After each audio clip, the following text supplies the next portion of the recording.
Welcome back. We are on to chapter 56 of Pride and Prejudice. Chapter 56. One morning, about a week after Bingley's engagement with Jane had been formed, as he and the females of the family were sitting together in the dining-room, their attention was suddenly drawn to the window by the sound of a carriage, and they perceived a chaise and four driving up the lawn. It was too early in the morning for visitors, and besides, the equipage did not answer to that of any of their neighbours. The horses were post, and neither the carriage nor the livery of the servants who preceded it were familiar to them. As it was certain, however, that somebody was coming, Bingley instantly prevailed on Miss Bennet to avoid the confinement of such an intrusion, and walk away with him into the shrubbery. They both set off, and the conjectures of the remaining three continued, though with little satisfaction, till the door was thrown open, and their visitor entered. It was Lady Catherine de Bourgh. They were, of course, all intending to be surprised, but their astonishment was beyond their expectation, and on the part of Mrs. Bennet and Kitty, though she was perfectly known to them, even inferior to what Elizabeth felt. She entered the room with an air more than usually ungracious, made no other reply to Elizabeth's salutation than a slight inclination of the head, and sat down without saying a word. Elizabeth had mentioned her name to her mother on her ladyship's entrance, though no request of introduction had been made. Mrs. Bennet, all amazement, though flattered by having a guest of such high importance, received her with the utmost politeness. After sitting for a moment in silence, she said very stiffly to Elizabeth, "I hope you are well, Miss Bennet. That lady, I suppose, is your mother." Elizabeth replied very concisely that she was. "And that, I suppose, is one of your sisters." "Yes, madam," said Mrs. Bennet, delighted to speak up to Lady Catherine. "She is my youngest girl but one. My youngest of all is lately married, and my eldest is somewhere about the grounds, walking with a young man who, I believe, will soon become a part of the family." "You have a very small park here," returned Lady Catherine, after a short silence. "It is nothing in comparison of Rosings, my lady, I dare say, but I assure you it is much larger than Sir William Lucas's. This must be a most inconvenient sitting-room for the evening in summer. The windows are full west." Mrs. Bennet assured her that they never sat there for after dinner, and then added, "May I take the liberty of asking your ladyship whether you left Mr. and Mrs. Collins well?" "Yes, very well. I saw them the night before last." Elizabeth now expected that she would produce a letter for her from Charlotte, as it seemed the only probable motive for her calling, but no letter appeared, as she was completely puzzled. Mrs. Bennet, with great civility, begged her ladyship to take some refreshment, but Lady Catherine, very resolutely and not very politely, declined eating anything, and then, rising up, said to Elizabeth, "Miss Bennet, there seemed to be a prettyish kind of little wilderness on one side of your lawn. I should be glad to take a turn in it, if you will favour me with your company." "Go, my dear," cried her mother, "and show her ladyship about the different walks. I think she will be pleased with the hermitage." Elizabeth obeyed, and running down into her room for her parasol, attended her noble guest downstairs. As they passed through the hall, Lady Catherine opened the doors into the dining parlour and drawing-room, and pronouncing them, after a short survey, to be decent rooms, walked on. Her carriage remained at the door, and Elizabeth saw that her waiting woman was in it. They proceeded in silence along the gravel walk that led to the copse. Elizabeth was determined to make no effort for conversation with a woman who was now more than usually insolent and disagreeable. "How could I ever think her like her nephew?" said she, as she looked her in the face. As soon as they entered the copse, Lady Catherine began in the following manner. "You can be at no loss, Miss Bennet, to understand the reason of my journey hither. Your own heart, your own conscience, must tell you why I come." Elizabeth looked with unaffected astonishment. "Indeed, you are mistaken, madam. I have not been at all able to account for the honour of seeing you here." "Miss Bennet," replied her ladyship in an angry tone, "you ought to know that I am not to be trifled with. But however insincere you may choose to be, you shall not find me so. My character has ever been celebrated for its sincerity and frankness, and in a cause of such moment as this, I shall certainly not depart from it. A report of the most alarming nature reached me 2 days ago. I was told that not only your sister was on the point of being most advantageously married, but that you, that Miss Elizabeth Bennet, would, in all likelihood, be soon afterwards united to my nephew, my own nephew, Mr. Darcy. Though I know it must be a scandalous falsehood, though I would not injure him so much as to suppose the truth of it possible, I instantly resolved on setting off for this place, that I might make my sentiments known to you." "If you believed it impossible to be true," said Elizabeth, colouring with astonishment and disdain, "I wonder you took the trouble of coming so far. What could your ladyship propose by it?" "At once to insist upon you having such a report universally contradicted." "Your coming to Longbourn to see me and my family," said Elizabeth coolly, "will be rather a confirmation of it, if indeed such a report is in existence." "If? Do you then pretend to be ignorant of it? Has it not been industriously circulated by yourselves? Do you not know that such a report is spread abroad?" "I never heard that it was." "And can you likewise declare that there is no foundation for it?" "I do not pretend to possess equal frankness as your ladyship. You may ask questions which I shall not choose to answer." "This is not to be borne. Miss Bennet, I insist on being satisfied. Has my nephew made you an offer of marriage?" "Your ladyship has declared it to be impossible."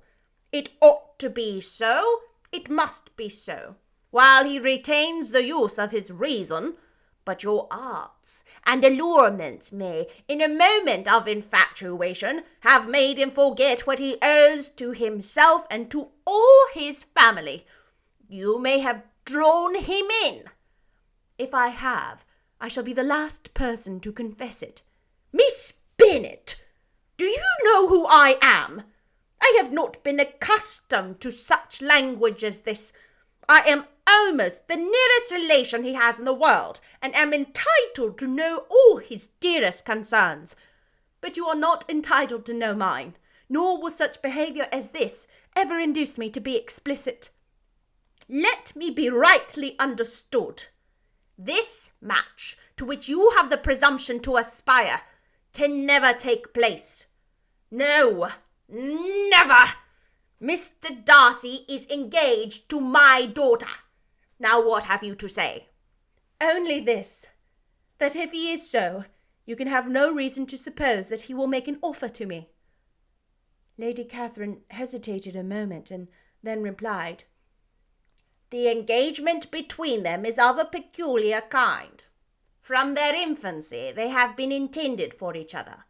'Twas the favourite wish of his mother as well as of hers.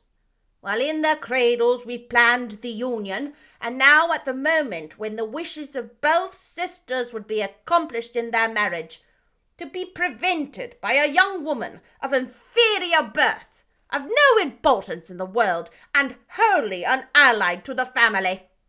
Do you pay no regard for the wishes of his friends?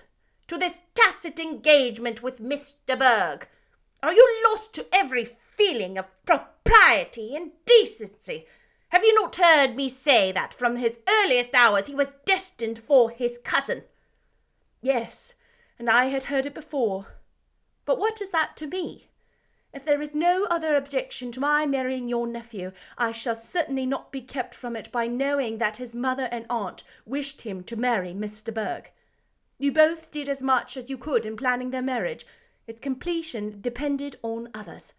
If Mr. Darcy is neither by honour nor inclination confined to his cousin, why is he not able to make another choice? And if I am that choice, why may I not accept him? Because honour, decorum, prudence, nay, interest forbid it. Yes, Miss Bennet, interest. For do not expect to be noticed by his family or friends. If you wilfully act against the inclinations of all, you will be censured, slighted, and despised by everyone connected with him.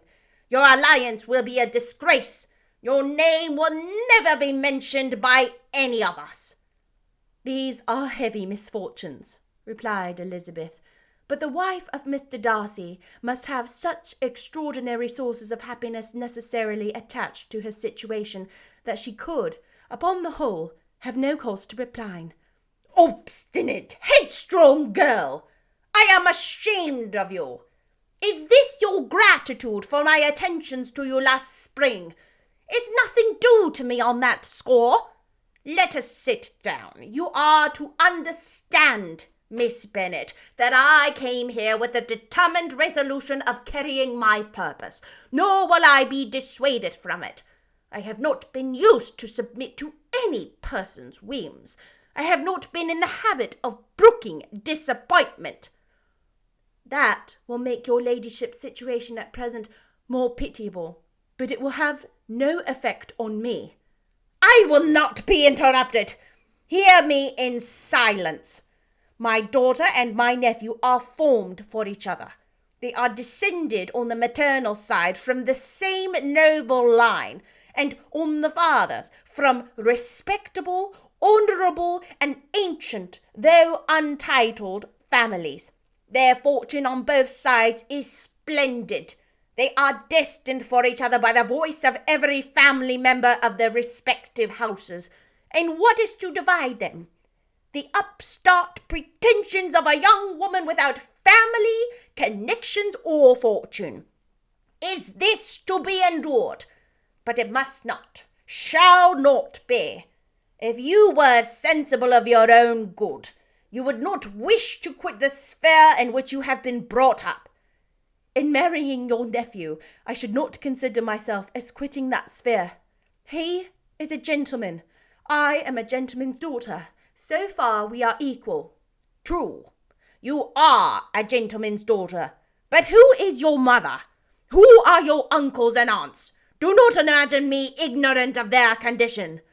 Whatever my connections may be, said Elizabeth, if your nephew does not object to them, they can be nothing to you.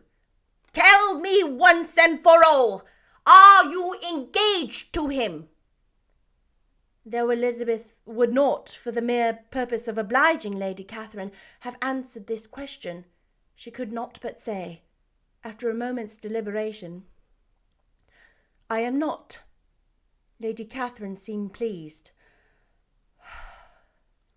And will you promise me never to enter into such an engagement? I will make no promise of the kind. Miss Bennet, I am shocked and astonished. I expected to find a more reasonable young woman, but do not deceive yourself into a belief that I will ever recede. I shall not go away till you have given me the assurance I require. And I certainly never shall give it. I am not to be intimidated into anything so wholly unreasonable. Your ladyship wants Mr. Darcy to marry your daughter, but would my giving you the wished-for promise make their marriage at all more probable? Supposing him to be attached to me, would by refusing to accept his hand make him wish to bestow it on his cousin? Allow me to say, Lady Catherine, that the arguments with which you have supported this extraordinary application have been as frivolous as the application was ill-judged. You have widely mistaken my character if you think I can be worked on by such persuasions as these. How far your nephew might approve of your interference in his affairs, I cannot tell, but you have certainly no right to concern yourself in mine. I must beg, therefore, to be importuned no farther on the subject. Not so hasty, if you please. I have by no means done. To all the objections I have already urged, I have still another to add. I am no stranger to the particulars of your youngest sister's infamous elopement. I know it all, that the young man's marrying her was a patched-up business at the expense of your father and uncles. And is such a girl to be my nephew's sister? Is her husband, is the son of the late Father Stewart, to be his brother? Heaven and earth, of what are you thinking? Are the shades of Pemberley to be thus polluted? You can now have nothing further to say, she resentfully answered. You have insulted me in every possible method. I must beg to return to the house. And as she rose and spoke, Lady Catherine rose also, and they turned back. Her ladyship was highly incensed. You have no regard, then, for the honour and credit of my nephew. Unfeeling, selfish girl! Do you not understand that a connection with you must disgrace him in the eyes of everybody? Lady Catherine, I have nothing further to say. You know my sentiments. You are then resolved to have him? I have said no such thing. I am only resolved to act in that manner which will, in my own opinion, constitute my happiness, without reference to you or to any person so wholly unconnected with me. It is well. You refuse, then, to oblige me. You refuse to obey the claims of duty, honour, and gratitude. You are determined to ruin him in the opinion of all his friends, and make him the contempt of the world. Neither duty, nor honour, nor gratitude, replied Elizabeth, have any possible claim on me in the present instance. No principle of either would be violated by my marriage to Mr. Darcy, and with regard to the resentment of his family, or the indignation of the world, if the former were excited by his marrying me, it would not give me one moment's concern, and the world in general would have too much sense to join in the scorn. And this is your real opinion? This is your final resolve? Very well, I shall know how to act. Do not imagine, Miss Bennet, that your ambition will ever be gratified. I came to try you. I hoped to find you reasonable. But depend upon it, I will carry my point. In this manner, Lady Catherine talked on till they were at the door of the carriage, when turning hastily around, she added, I take no leave of you, Miss Bennet. I send no compliments to your mother. You deserve no such attention. I am most seriously displeased. Elizabeth made no answer, and without attempting to persuade her ladyship to return into the house, walked quietly into it herself. She heard the carriage drive away as she proceeded upstairs. Her mother impatiently met her at the door of the dressing-room to ask why Lady Catherine would not come in again and rest herself. She did not choose it, said her daughter. She would go. She is a very fine-looking woman, and her calling here was prodigiously civil, for she only came, I suppose, to tell us the Collinses were well. She is on her road somewhere, I dare say, and so, passing through Meryton, thought she might as well call on you. I suppose she had nothing particular to say to you, Lizzie?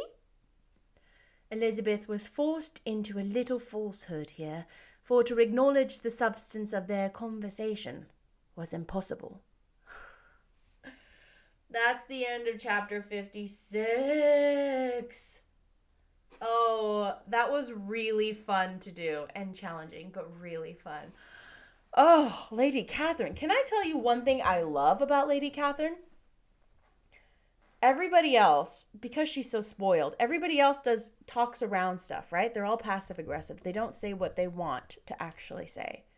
Lady Catherine says exactly what she means, no more, no less. And I kind of love that about her. She's like, let me tell you exactly why I'm here. This is what it is. And how many people are just going to, in their circumstance, feel and act that way and say that behind their backs? But Lady Catherine's like, no, I'm going to say it to your face. Part of me's like, I get that. I appreciate that, right? I'll see you next time for chapter 57. Okay, bye.